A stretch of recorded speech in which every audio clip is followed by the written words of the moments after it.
Ben, c'est dommage de faire ça, mais j'espère que les matchs prochains prennent les deux drapeaux. C'est pour cela que les Marocains, ils ont fait les Léa d'Ibrahim.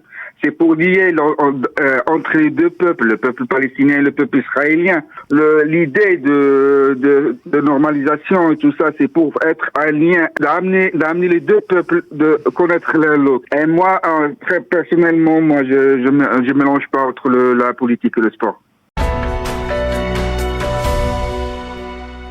Et comme je vous l'annonçais dans la présentation de cette heure d'actualité, nous sommes heureux d'être en ligne avec Saïd Jabran. Saïd, bonjour, Boker Tov. Bonjour, Boker Tov. Merci d'être avec nous ce matin. Je vous ai présenté comme un Marocain qui vit en Israël. On va revenir sur votre passage, votre vie en Israël, mais bien entendu, on est là pour parler ce matin de la victoire des footballeurs marocains et de la qualification du Maroc pour les quarts de finale de la Coupe du Monde.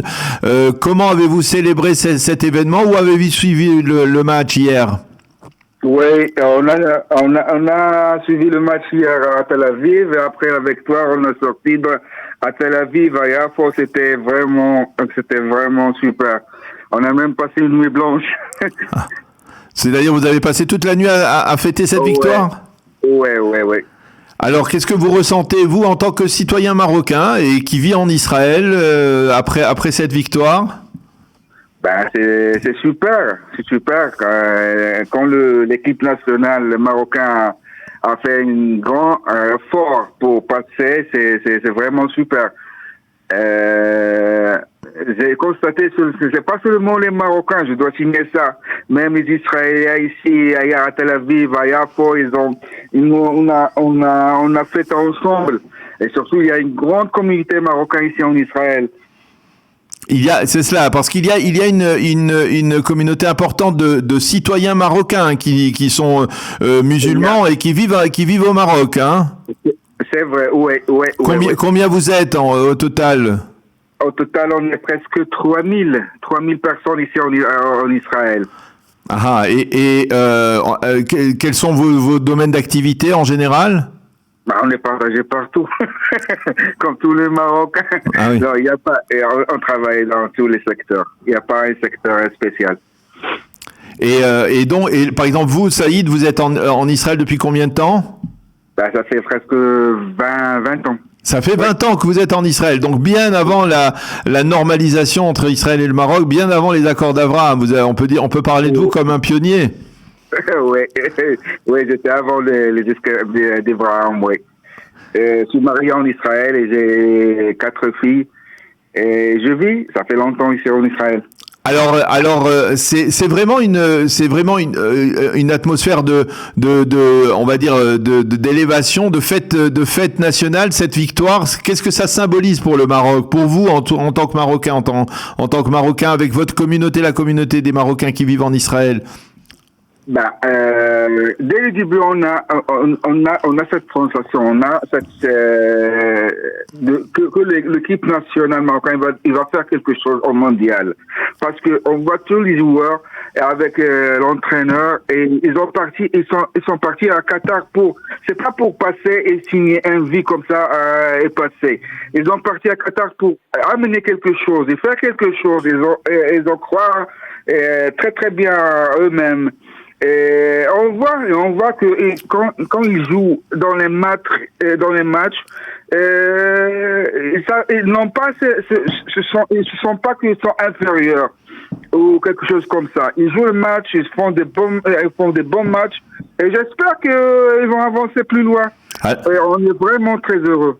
Alors, vous avez certainement vu, on va parler dans quelques instants avec Myriam El-Malé-Lesser qui est au Maroc et qui elle aussi fait la fête hier soir. Vous avez certainement vu ces images du roi Mohammed VI dans les rues de Rabat. C'est tout qui fête avec l'ensemble du peuple marocain. C'est tout à fait exceptionnel, n'est-ce pas? Oui, c'est tout à fait exceptionnel. On dit cette victoire à notre roi. Notre roi, vive le roi Mohammed VI. Alors, je ne peux pas ne pas vous poser la question aussi parce que on a vu beaucoup de scènes de liesse, de joie au Maroc, même à Paris, et donc il y en a eu aussi à côté de l'ambassade du Maroc à Tel Aviv. Mais on a aussi vu des images qui ont un peu choqué certains Israéliens. Il s'agit par exemple de drapeaux israéliens qui a été brûlé à Paris et des cris Palestine, Palestine. Est-ce que comment ça se fait? Et puis on a même vu l'équipe marocaine elle-même qui sur le terrain après a pris une photo avec le drapeau palestinien. Comment se fait-il que finalement même dans le sport eh bien la politique entre aussi en compte? Ben, c'est dommage de faire ça, mais j'espère que les matchs prochains prennent les deux drapeaux. C'est pour cela que les Marocains, ils ont fait les Léane d'Ibrahim. C'est pour lier entre les deux peuples, le peuple palestinien et le peuple israélien. J'espère qu'il y aura beaucoup des points de lien pour amener les deux peuples à aimer l'un des autres. Et j'espère que la prochaine fois, ils prennent les deux drapeaux. Le drapeau israélien et le drapeau palestinien. Pourquoi pas? Ouais.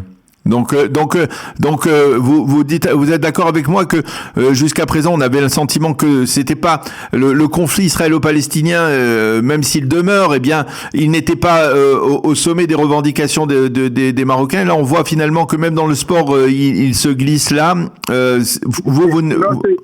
C'est dommage, mais le Maroc, il restera toujours un pays qui approche les deux peuples. C'est ça notre, j'espère que c'est ça l'idée de normalisation et tout ça, c'est pour être un lien, comment dire, c'est d'amener les deux peuples de connaître l'un l'autre. Et moi, très personnellement, je mélange pas entre la politique et le sport. Voilà. Eh bien, on va rester avec vous sur ce message très clair de vous, Saïd Jabran. Parce que moi, j'ai vu ça hier. Il y a plein des Israéliens. C'est presque tous les Israéliens, marocains, non pas marocains. Ils étaient très très fiers. Ils étaient très on a vécu la joie avec eux. Ça veut dire que je peux pas dire que les Israéliens pas le Maroc. Au contraire.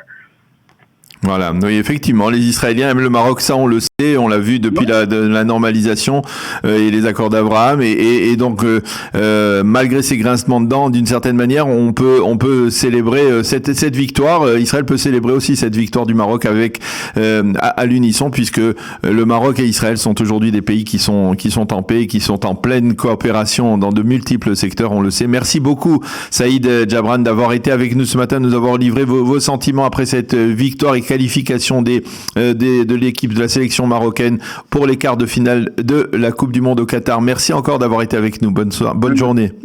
Merci. Bonne journée.